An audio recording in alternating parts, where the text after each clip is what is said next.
How to get more lives in Royal Match. Hey everybody, welcome back to our YouTube channel. Without any further delay, let us jump right into the process.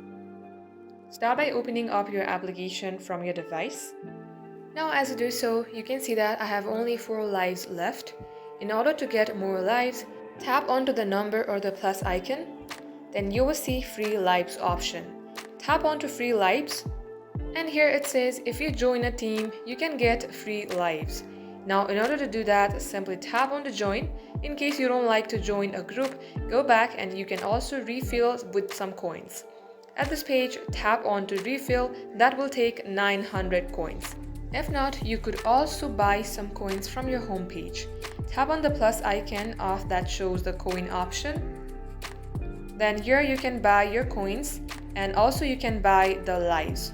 If you tap on to see more, you will see that you can purchase your lives in $129.99.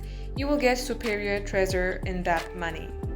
That wraps up today's tutorial. Thank you for watching the video till the very end.